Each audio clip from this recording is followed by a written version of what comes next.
Bismillahirrahmanirrahim. Qul katakanlah huwallahu dia Allah ahadun esa. Allahu Allah as-samadu tempat bergantung. Lam yalid dia tidak beranak, walam yulad dan tidak diperanakkan. Walam yakun dan tidak ada lahu baginya kufuwan setara ahadun seseorang. Assalamualaikum warahmatullahi wabarakatuh.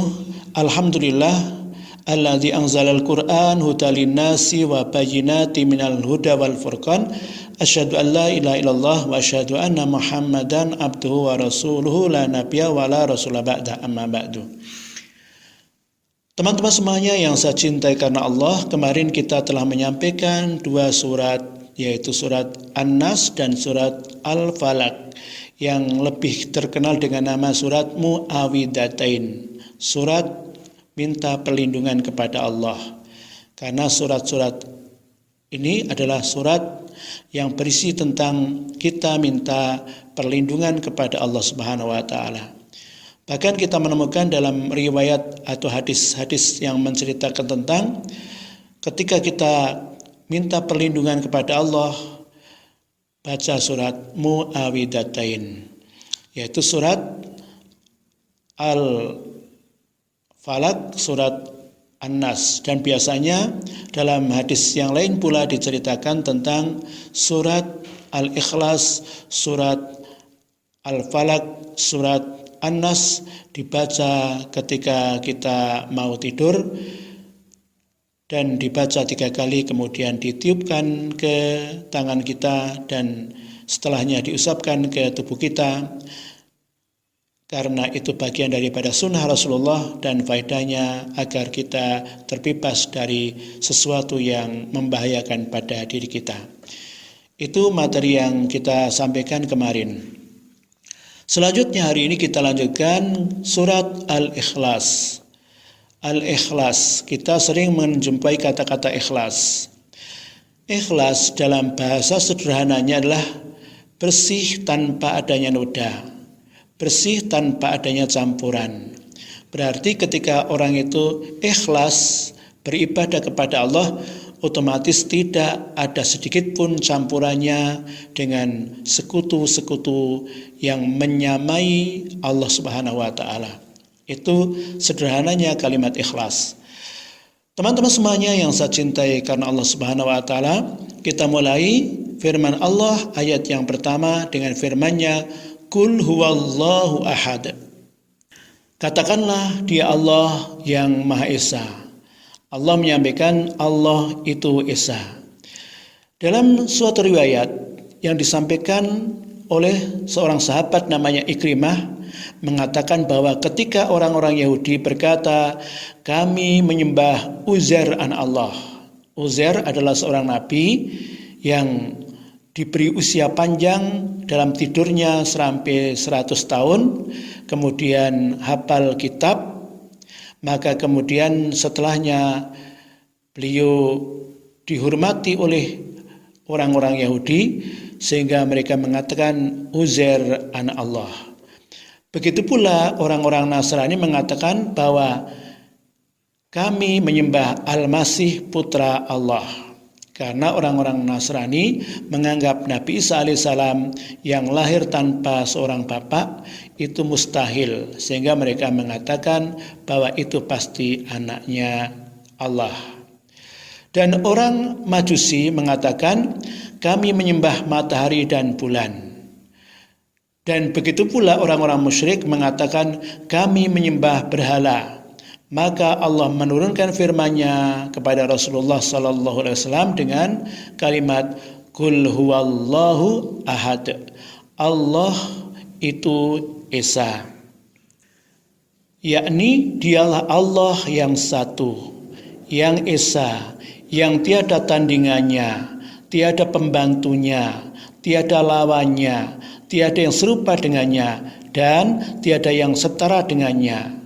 Lafaz ini tidak boleh dikatakan secara gampang, mudah, sehingga seseorang mengatakan Allah mana bisa tanpa pembantu dan lain sebagainya. Karena dialah Allah, zat yang maha sempurna dalam segala sifat dan perbuatannya. Kemudian Allah menyampaikan ayat yang kedua, Allahus Samad, Allah tempat bergantung.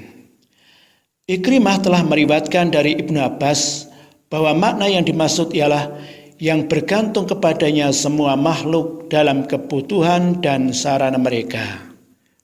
Sedangkan Al-Hasan dan Qatadah mengatakan bahwa makna yang dimaksud ialah yang kekal sesudah makhluknya.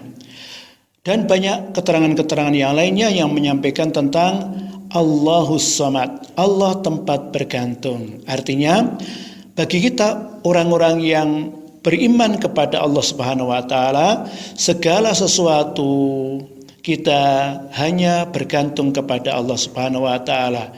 Tentang urusan apapun, baik berkenaan dengan rezekinya, sehatnya, keturunannya, dan lain sebagainya, kita meyakini, kita tunduk, kita pasrah, karena Allah Subhanahu wa taala adalah zat yang jadikan kita bergantung, yaitu Allahus Samad. Kemudian ayat yang ketiga, Allah menyampaikan lam yalid walam yulad. Dia tidak beranak dan tidak pula diperanakkan. Ayat ini menjadi jawaban dari orang-orang yang mengatakan Allah punya anak, Allah punya sekutu, Allah tidak mungkin satu, dan lain sebagainya. Bahkan kita menemukan sampai-sampai tentang kemuliaan Allahu Ahad, Allah yang Esa, yang kemudian Rasulullah Sallallahu Alaihi Wasallam menyampaikan dalam salah satu ringkasan hadisnya yang menceritakan tentang bagaimana orang-orang yang meyakini dengan hadis ini maka akan mendapatkan surga dari Allah Subhanahu wa taala. Bagaimana hadis tersebut? Rasulullah menyampaikan, man syahida alla ilaha illallah wahdahu la syarikalah wa anna Muhammadan abduhu wa rasuluh wa anna Isa abdullah wa rasuluh wa kalimatuhu alqaha ila Maryam wal jannatu haqq wan naru haqq adkhalahul jannah ala ma kana minal amal. Yang artinya kurang lebih, barang siapa yang bersyahadat bahwa tidak ada sesembahan yang hak selain Allah saja, tiada sekutu baginya, dan Muhammad adalah hamba dan Rasulnya, dan bersyahadat bahwa Isa adalah hamba Allah, Rasulnya, dan kalimatnya yang disampaikannya kepada Maryam, serta ruh daripadanya, serta bersyahadat atau bersaksi pula bahwa surga adalah benar adanya dan neraka pun benar adanya, maka Allah pasti memasukkannya ke dalam surga betapapun amal yang telah diperbuatnya. Artinya menunjukkan sedikit amal yang ia lakukan tetap masuk surga. Hadis riwayat Bukhari dan Muslim. Teman-teman semuanya yang saya cintai karena Allah Subhanahu wa taala, dengan demikian ayat Allah Subhanahu wa taala lam yalid walam yulad mestinya menjadi pengokoh keyakinan kita bahwa Allah itu tidak punya sekutu, tidak butuh sekutu, tidak punya anak. Lam yalid, Allah tidak beranak, walam yulad, dan tidak punya bapak. Artinya Allah itu tidak punya anak dan Allah pula tidak punya bapak. Dan hadis tadi menjadi penguat bagi kita, menjadi penyemangat bagi kita, bagi orang yang beriman, yakin seyakin-yakinnya Allah tidak butuh penolong, Allah tidak beranak, dan Allah berdiri sendiri. Kemudian Allah Subhanahu wa taala menyampaikan ayat yang terakhir, walam yakul lahu kufuwan ahad, dan tidak ada yang setara dengannya. Artinya enggak mungkinlah seorang atau makhluk itu menyamai Allah. Allah itu kan Khalik. Khalik itu pencipta. Sedangkan seluruh yang diciptakan disebut makhluk. Artinya nggak mungkin makhluk itu bisa menyatarai dengan Khaliknya. Itu menunjukkan betapa pentingnya dalam surat ini tentang pentingnya akidah. Sehingga dalam salah satu tafsir disampaikan oleh ulama bahwa kandungan surat Al-Ikhlas itu sepertiga dari kandungan Al-Quran. Karena kandungan Al-Quran itu hanya terdiri dari 3 bab. 1 bab yang berisi tentang akidah atau keyakinan. Yang kedua adalah yang berisi tentang hukum-hukum, yang dimana di dalamnya tentang hukum-hukum, ada hukum waris, hukum perang, dan berbagai macam hukum yang lainnya.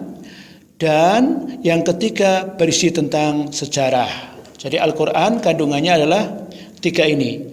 Akidah atau tauhid, kedua hukum-hukum, yang ketiga adalah sejarah. Sehingga kalau kita itu bisa menguasai sejarah, insya Allah akan ada padanya hukum.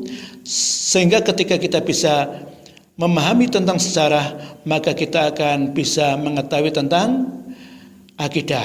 Karena memang sejarah itu bisa ada di dalamnya hukum dan akidah. Tetapi kita harus mengetahui bahwa kandungan Al-Quran itu ada 3 ini, yaitu akidah, hukum, dan sejarah. Teman-teman semuanya yang saya cintaikan Allah Subhanahu wa Ta'ala, bahkan dalam salah satu hadisnya Rasulullah menyampaikan, sesungguhnya surat Al-Ikhlas itu nilainya sepertiga dari kandungan Al-Quran. Oleh karena itu, jadikanlah pelajaran kita bersama di dalam surat Al-Ikhlas ini agar kita berbanyak-banyak mengagungkan asma Allah, menggantungkan dirinya kepada Allah Subhanahu wa Ta'ala, agar kita semakin mendapatkan kemuliaan di sisi Allah Subhanahu wa Ta'ala, dan agar kita bisa membersihkan diri kita dari mensekutukan kepada Allah Subhanahu wa Ta'ala, agar kita dijadikan orang-orang yang disebut dengan orang-orang yang ikhlas, yang Allah sampaikan dalam surat Al-Ikhlas ini, yaitu tentang mengesahkan Allah Subhanahu wa Ta'ala. Itulah tafsir pendek dari surat Al-Ikhlas. Mudah-mudahan ada hikmahnya. Saya akhiri, wassalamualaikum warahmatullahi wabarakatuh.